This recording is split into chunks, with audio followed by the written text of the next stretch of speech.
Antes de comenzar quería dar las gracias al Instituto Tomás Pascual y a Alfonso Perote por haberme invitado a participar en este curso de educación sanitaria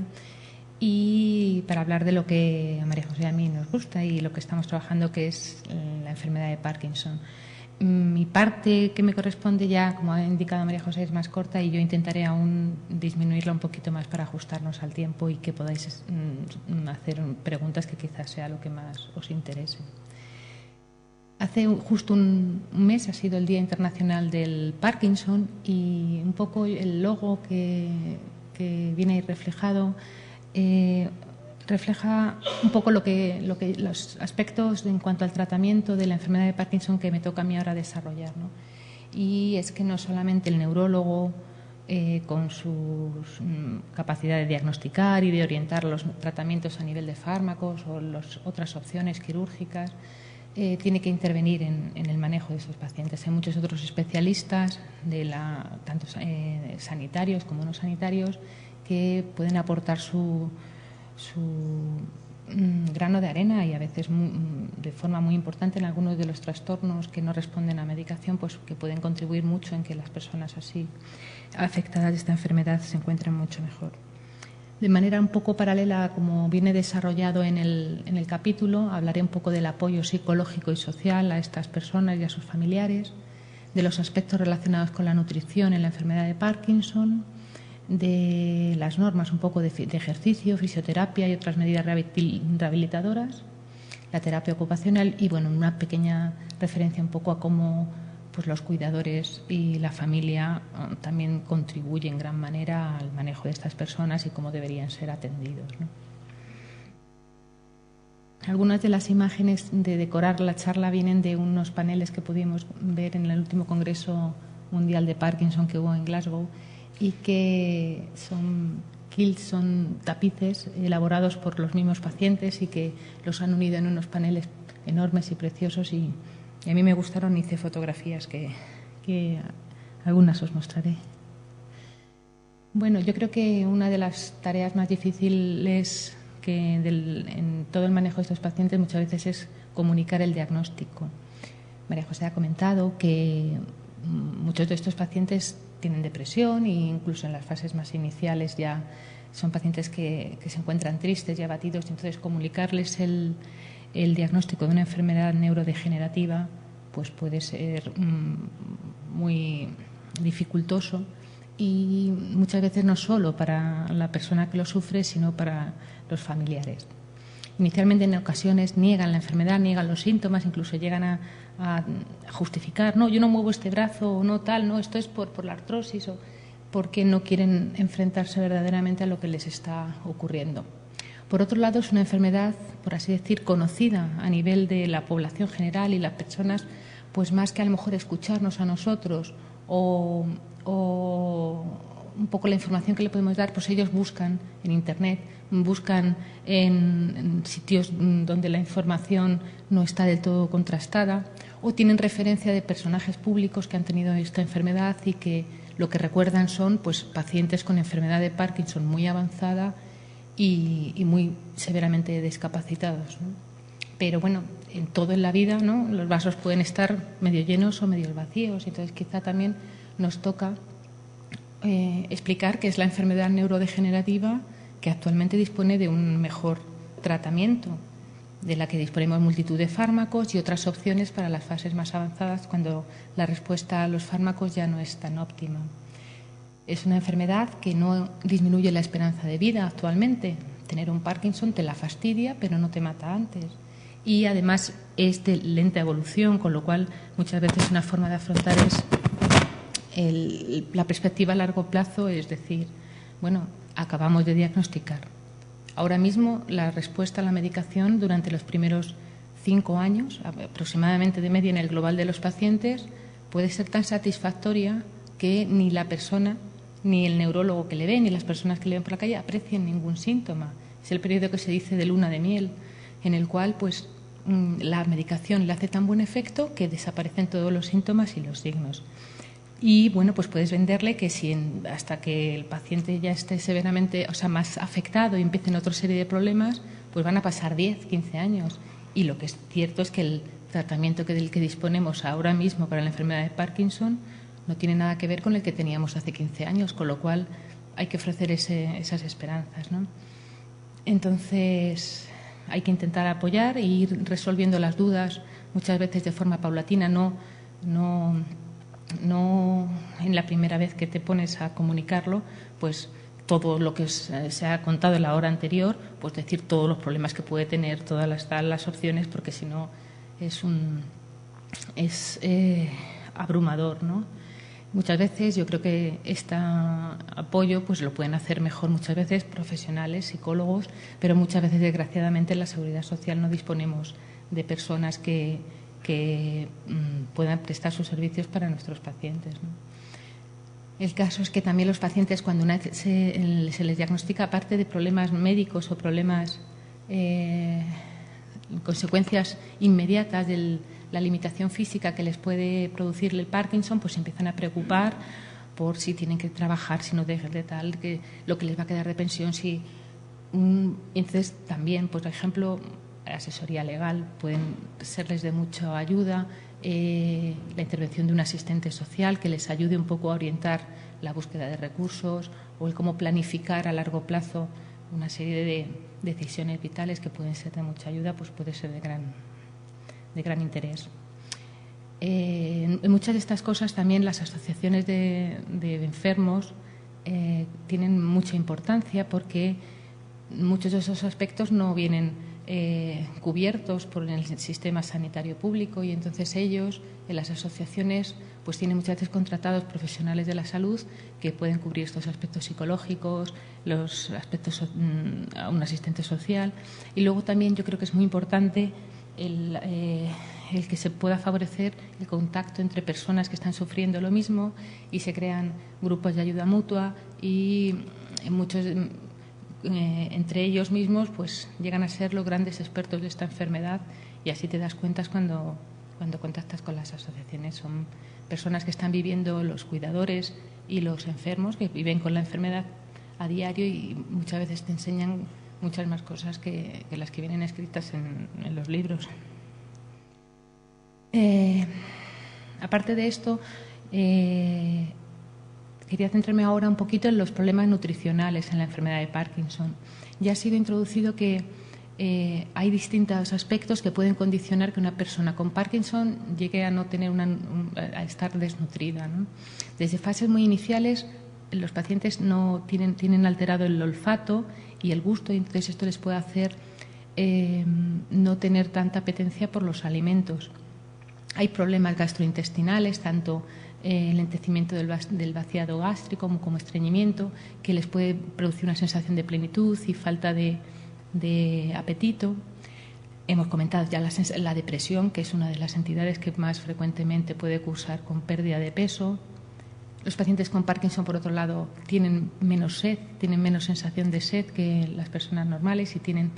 desde antes, muchas veces también se ve como un síntoma premotor. Consumen menos agua que las personas que no lo padecen, y tienen por eso una mayor tendencia a tener deshidratación. Y por otro lado, los fármacos que les administramos muchas veces también producen náuseas y pérdida de apetito. En las fases avanzadas, pues cuando ya tienen dificultades para tragar, pues es obvio que eso les puede condicionar problemas en la nutrición. Los fármacos, ¿no? que por mucho que luego hablemos de ejercicio, de yoga, de música, de otras terapias alternativas, pues son las las pastillas, es lo que básicamente tenemos ahora mismo como el recurso de tratamiento de la mayoría de pacientes con enfermedad de Parkinson. Y como ha sido referido, pues la mayoría de pacientes está tomando pues combinaciones de 3 o 4 fármacos diariamente, y muchos de ellos pues pueden producir náuseas tanto al inicio, más frecuente al inicio del tratamiento, como cuando vamos incrementando las dosis. El problema de la levodopa, que como ya ha sido comentado es el fármaco al que finalmente todos van a tener que recurrir, es el fármaco más potente para la enfermedad de Parkinson. Tiene el problema de que su absorción en el intestino delgado, donde se produce, puede ser interferida por muchos factores. porque la levodopa utiliza para ser absorbida allí una bomba de aminoácidos y entonces compiten con los aminoácidos que pueden venir de la dieta para su absorción. Y luego pues salta al torrente circulatorio y para llegar al cerebro tiene que atravesar la barrera hematoencefálica, donde también compite con los aminoácidos por la misma bomba de transporte y para su entrada en el cerebro.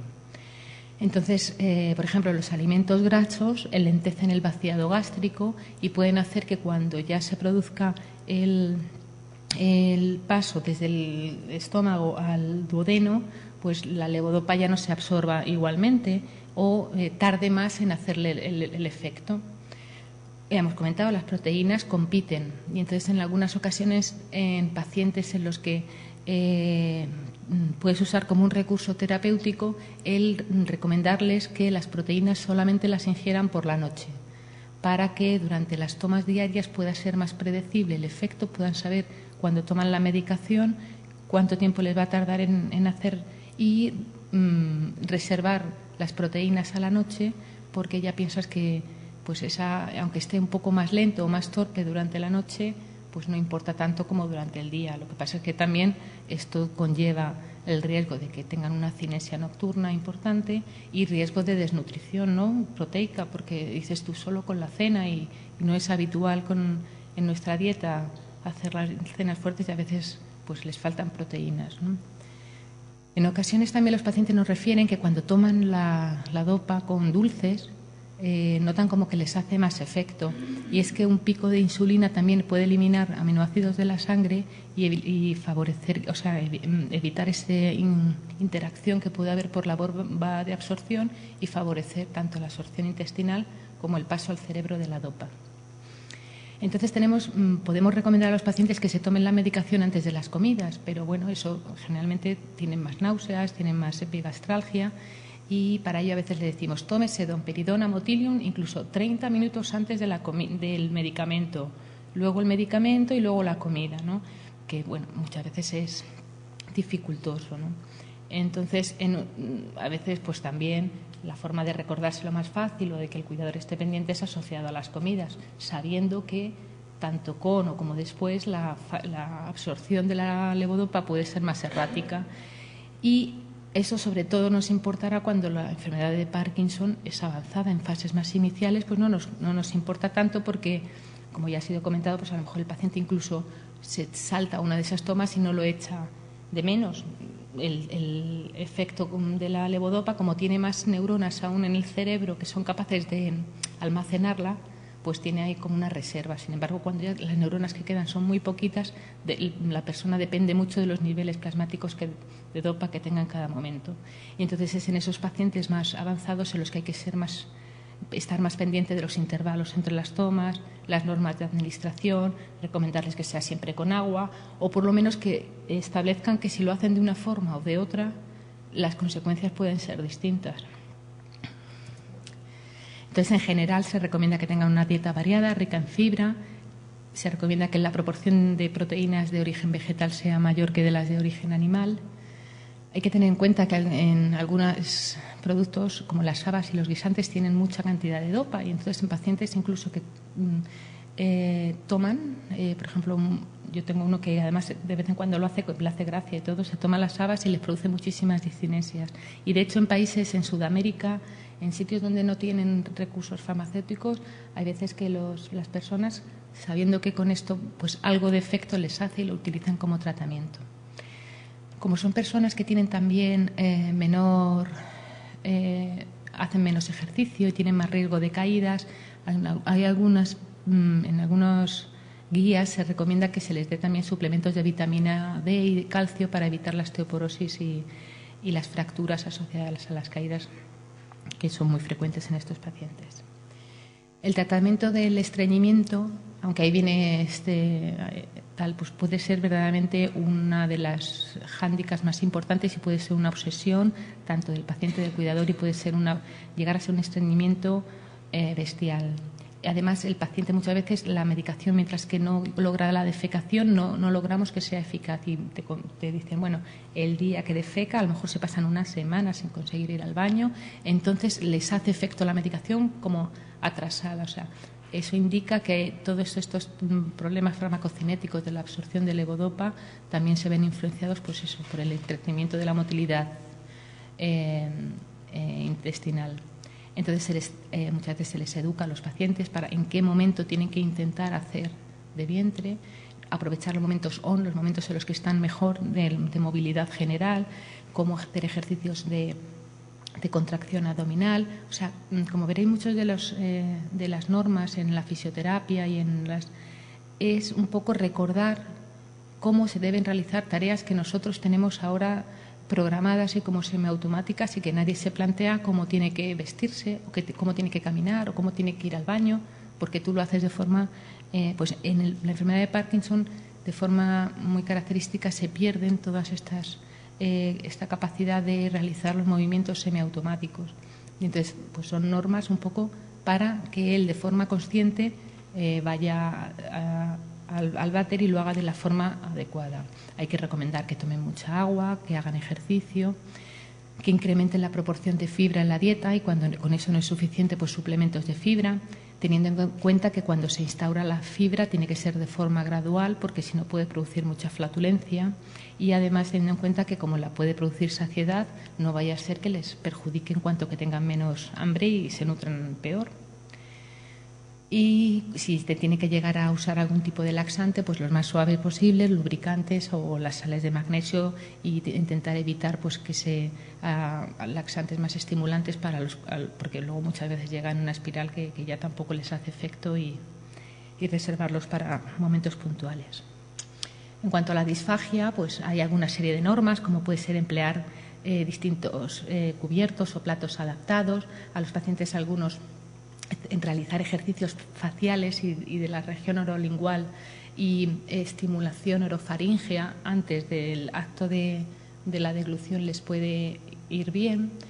Pues hay que enseñarles, es decir, a volver a tragar. Es otro de los actos que nosotros hacemos de forma casi inconsciente. Entonces, favorecer que la postura sea estirada del cuello, que el paciente esté consciente de que no pueden estar comiendo viendo la televisión o pensando en otra cosa. Hay que comer de forma consciente y eso, aprovechar los momentos buenos en los que te está haciendo efecto la medicación.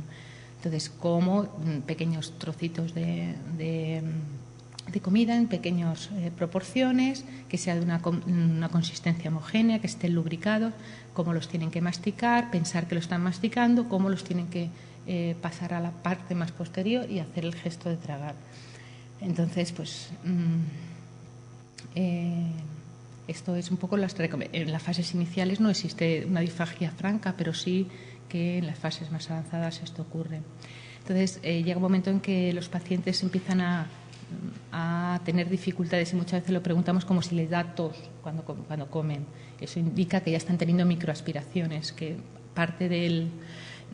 contenido, sobre todo los líquidos, es lo que comienzan a tener más dificultades para tragar. Entonces, muchas veces lo que se hace es recomendar que los alimentos de consistencia mixta pues no estén en su dieta. Entonces, por ejemplo, si quieren tomar sopa de fideos, pues los fideos por un lado y el caldo por otro, porque les ayuda a identificar más la textura y la consistencia de uno de los dos y las posibilidades de tener aspiraciones menor. Les van mal las galletas y cosas que puedan tener, cosas volátiles que les puedan ir hacia la vía respiratoria. Entonces, cuando ya la disfagia es más franca, pues hay que recurrir a los espesantes y finalmente pues a comida triturada y a veces pues a suplementos que hay preparados comerciales para nutrir adecuadamente a estos pacientes. Y en fases muy avanzadas, pues cuando el paciente tiene severas dificultades para deglutir, pues implantar una sonda nasogástrica, que muchas veces a largo plazo tiene más complicaciones que una gastrostomía. Pero que bueno, que eso es una cosa que tienes que llegar a un acuerdo con la familia y que muchas veces ellos también les cuesta, o sea, es una decisión que tienen que tomar y que parece, o sea, les resulta muy difícil aceptarlo cuando muchas veces es una solución mucho más cómoda tanto para el paciente como para el cuidador, que si no hay veces que se pueden pasar 6 o 7 horas al día intentándole meter en los momentos en los que están bien un poquito de comida para que no se desnutra.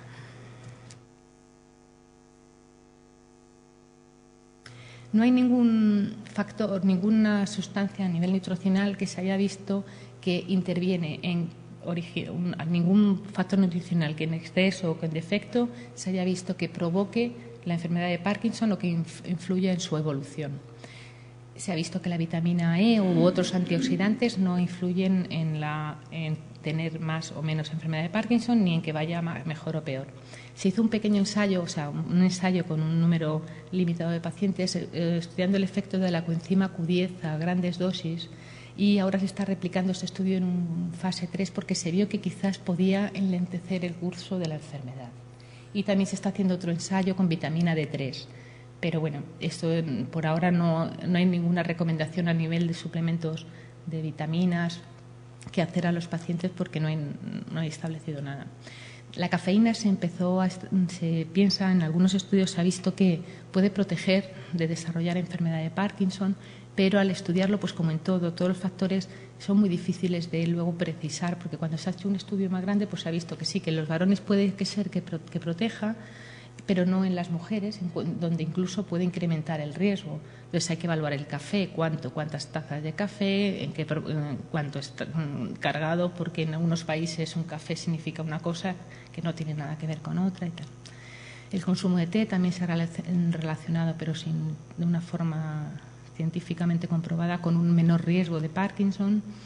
Se ha visto que un mayor consumo de calcio y de lácteos en ocasiones, en estudios epidemiológicos grandes, se ha visto que puede incrementar el riesgo de desarrollar enfermedad de Parkinson en varones, pero bueno, que por ahora igual no se va a decir, porque lo que está claro es que disminuir el riesgo,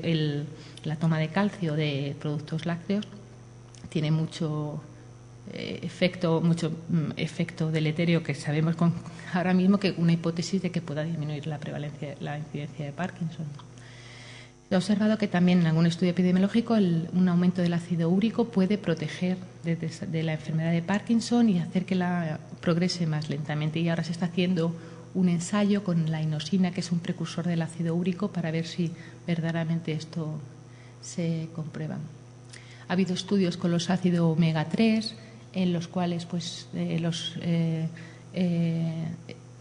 por ejemplo, en Alzheimer y en Huntington se vieron un efecto modesto, aunque eran estudios muy pequeños, pero sin embargo en Parkinson no se observó que tuvieran efecto sintomático. En cuanto al ejercicio, pues depende un poco las normas, las recomendaciones que se puedan hacer, pues respecto a si el paciente está en una fase inicial, en una fase más moderada o una fase más avanzada. En fases iniciales, pues un paciente con Parkinson puede y debe hacer el mismo ejercicio físico que podemos hacer todos nosotros, y tienen que incrementar su capacidad física general y hacer sobre todo ejercicios de elasticidad en vista a intentar prevenir el desarrollo de limitaciones motoras y de complicaciones osteoarticulares y respiratorias. Muchas veces también el acudir a sitios donde hacen fisioterapia, pues también es una forma de socializar a los pacientes, y desde el punto de vista anímico y tal, pues les ayuda de forma importante. Entonces los ejercicios en las distintas guías y en manuales que hay, pues vienen divididos según son para hacer el tronco, los miembros superiores, los inferiores, ejercicios para pacientes hacerlos en la cama, sentados. Hay ejercicios para el habla y la respiración, para la marcha y el equilibrio, y para ejercicios de relajación. En la enfermedad de Parkinson la emoción influye muchas veces en el estado motor, en las fases más avanzadas, pacientes en los que se observa que cuando se asustan o cuando pues puede empeorar mucho el estado motor, y eso conducir a que se agobien, se angustien más, y eso contribuir a que se bloqueen. Entonces, muchas veces ejercicios de relajación también les pueden ser muy, muy beneficiosos. Claro, la fisioterapia también, los ejercicios de fisioterapia son muchos y muy variados, y cuántas sesiones a la semana y cuántas horas y tal. Entonces, como para ver en un ensayo clínico cuáles son las mejores medidas rehabilitadoras para estos pacientes. Entonces hay estudios hechos así, intentando ver como los ensayos de los fármacos con las terapias rehabilitadoras, y entonces revisando un poco todos los que hay publicados, las guías americanas, se ha visto que los que más recomendables son para el Parkinson son la terapia física estándar, entrenamiento quitando el peso corporal en una especie de máquinas que hacen al paciente no estar apoyado sobre su peso sobre los pies. Los ejercicios de equilibrio han demostrado que sí que son eficaces, el entrenamiento contra resistencia y ejercicios con retroalimentación visual, auditiva o táctil. Igual, por ejemplo, para caminar hay que hacerles que estar conscientes de que van caminando, hay que insistir, no puedes ir por la calle viendo escaparates, hay que exagerar el braceo, enseñarles a que cuando echas un paso, pues lo normal, lo que tú haces de forma inconsciente, pues ellos tienen que hacerlo, volver a pensar, intentar volver a recuperar esa memoria de la marcha en otras zonas del cerebro. Por ejemplo, un fenómeno que les puede ocurrir es que de vez en cuando los pasos son tan pequeños que el paciente tiende a acelerarse y a caer hacia adelante. Entonces, enseñarles cómo cuando empiezan a tener esa sensación de que tienen que parar y muchas veces respirar, relajarse, y muchas veces pues hay normas cognitivas para salir de estos episodios también de los bloqueos, que es como, por ejemplo, puede ser adiestrarles a que piensen en que tienen un escalón delante, superar un obstáculo, y entonces eso les hace comenzar a poder caminar de una forma más estable. Por ejemplo, los pacientes con Parkinson muchas veces ves que no son capaces de caminar este trocito y, sin embargo, las escaleras las suben perfectamente. Por ejemplo, ante los giros, explicar que nunca deben girar sobre sí mismos porque es el gran riesgo de las caídas, y un poco enseñarles pues a hacer como una rotonda. Cuando tengan que girar, pues seguir caminando pues son normas que son muy importantes y que pueden prevenir pues eso, muchas caídas y bueno, muchas veces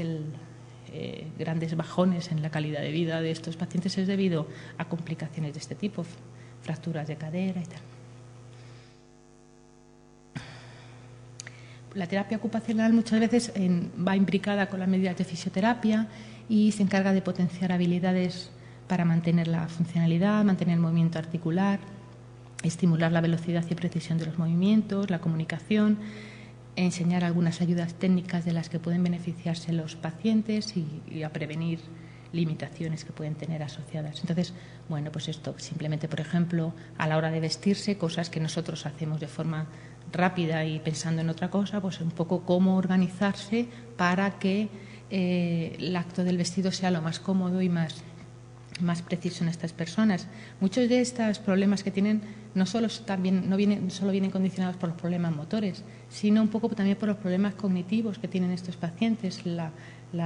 Tienen más que, por ejemplo, en el Alzheimer, que lo que tienen son fallos de memoria. Los fallos cognitivos de los pacientes con Parkinson afectan más a otras zonas del cerebro, más anteriores, y, por ejemplo, es la capacidad de planificar la que está alterada. Entonces, por ejemplo, el vestirse, las normas es un poco planificar cómo ha de ejecutarse secuencialmente este acto para que sea realizado de una forma satisfactoria. Parece obvio, pero el írselo diciendo cómo hay que hacerlo, pues les ayuda. Por ejemplo, hay una serie de normas que no las voy a ir leyendo, las tenéis en el curso colgadas y en el capítulo, normas como para ver cómo tienen que estar en el baño, normas para cómo tienen que comer. También existen distintos dispositivos que pueden ser de ayuda en estas personas, pues tanto como palos para ayudar a vestirse, a desvestirse, a alcanzar cosas que no pueden acceder a ellos, cubiertos, bastones de distintos tipos, hay caminadores, sillas. Pero en general yo creo que en global todos estos tienen que ser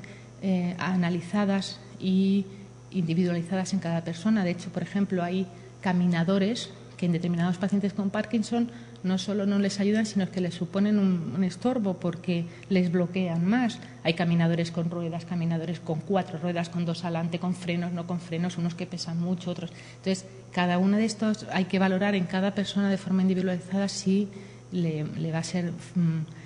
de ayuda o no. Incluso, por ejemplo, bastones hay veces que pueden ser favorecer, y entonces en otros, sin embargo, si con esa mano no la sabe movilizar, pues a lo mejor le hacen hasta tropezar y caerse más, ¿no? Hay normas también un poco para cómo pueden descansar mejor, utilizar sábanas de raso, por ejemplo, que les hagan deslizarse mejor, que no sean colchones muy blandos que se hundan y no puedan movilizarse, cómo deben sentarse, cómo deben ser las sillas que utilicen, los sillones. Y bueno, pues otras terapias de las que se pueden beneficiar a estas personas pues es la logoterapia, masajes, yoga, tai chi. Hay pequeños estudios de todas esas terapias que se puede ver que en determinadas personas les han valido para mantener una serie de funciones. En general, todas estas terapias tienen que ser mantenidas en el tiempo para que su eficacia sea también mantenida. Y bueno, simplemente de los cuidadores, pues esto, ya os habéis podido imaginar un poco lo que supone tener una pareja afectada de enfermedad de Parkinson y toda la serie de problemas que conlleva el estar a su cuidado. En otros países, pues institucionalizar a estos pacientes es una norma mucho más habitual. En Estados Unidos prácticamente no hay pacientes con Parkinson avanzada ni con demencias en los domicilios y, sin embargo, los hispanos aún seguimos teniendo la tradición de cuidar de nuestros mayores, pero imaginaros lo que puede suponer el cuidar a una persona de estas durante tantos años, ¿no? Además, muchas veces en los Parkinson ancianos el cuidador es otra pareja anciana, enferma y con todo lo que conlleva.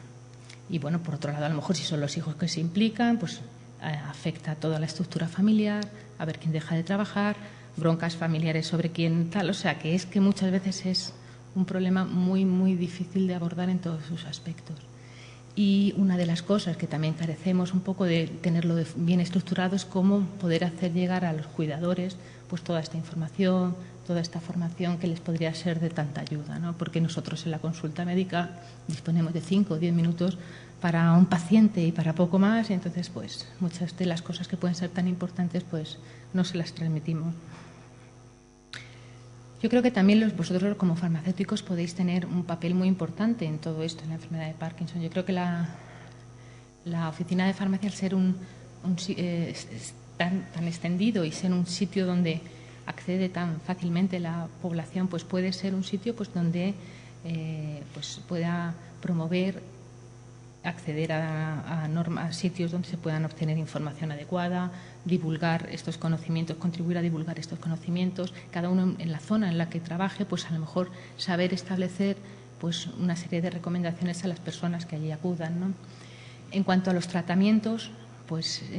si os parece, o sea, si hemos estado comentando que hay medicamentos que se toman en cuatro tomas, que las dosis son escalonadas, que tal, pues imaginaros a las personas mayores explicarles todo esto y entenderlo y que lo cumplan adecuadamente. Pues muchas veces, gracias a los farmacéuticos que se encargan con una paciencia absoluta de explicar el media pastillita para arriba, para abajo, es cuando conseguimos contactar con ellos y ellos supervisan adecuadamente la medicación cuando el paciente responde adecuadamente porque se lo está tomando bien, ¿no? Existen en algunas farmacias la posibilidad de dispensar los medicamentos en blisters, ¿no? Que vienen ya, y entonces muchas veces pues eso es de una gran ayuda. Ya ha sido comentado, por ejemplo, lo de los fármacos antidopaminérgicos, ¿no? Intentar siempre en estas personas, y en general yo creo en todos los ancianos, nos encontramos que muchos, por ejemplo, ancianos toman Torecan, que es un medicamento para los vértigos, se los pautan alguna vez para el vértigo y por miedo a que le vuelva a venir el vértigo se lo siguen tomando de por vida y también lo consiguen sin receta ni tal, y es un fármaco que produce parkinsonismo y a veces muy severo. Fármacos que se toman para los gases, el Aerored Plus, fármacos para dispepsias, cosas que ya no, además es que ni te lo cuentan los pacientes porque eso ya no es ni medicina, lo llevan tomando tanto tiempo, es una tal, y entonces muchas veces pacientes con Parkinson que comienzan a tomarse cualquiera de estas cosas caen en picado y se encuentran fatal. Entonces yo creo que también un poco el orientar y el restringir un poco el uso de esos medicamentos que no están exentos de efectos secundarios pues es conveniente. Y también ha sido comentado lo del abuso de la medicación en algunas ocasiones y que llegan a los pacientes a tener severos problemas psiquiátricos y de control de impulsos que pueden ser de consecuencia catastróficas para la familia, ¿no? Y bueno, yo creo que igual que hemos dicho, pues esto tendríamos que intentar establecer en cada zona pues un poco una forma de comunicarnos los médicos con los farmacéuticos pues en aspectos relacionados con el Parkinson como con otras entidades, ¿no? Porque yo creo que sería muy favorecedor para, en fin de cuentas, para el estado del paciente. Y nada más, simplemente pues esto es también lo hacían unos pacientes, ¿no? El cómo la cura, o al menos el tratamiento que disponemos ahora, se compone de muchas piezas de un puzzle y que entre todos tenemos que ir más o menos encajando y bueno, y que poquito a poco, como decían aquí, pues que aunque sea lentamente, como hacen los Parkinson, ¿no? Pues al final poquito a poco pues lograrán ser los ganadores, ¿no? La tortuga llega arriba. Y nada, muchas gracias por vuestra atención.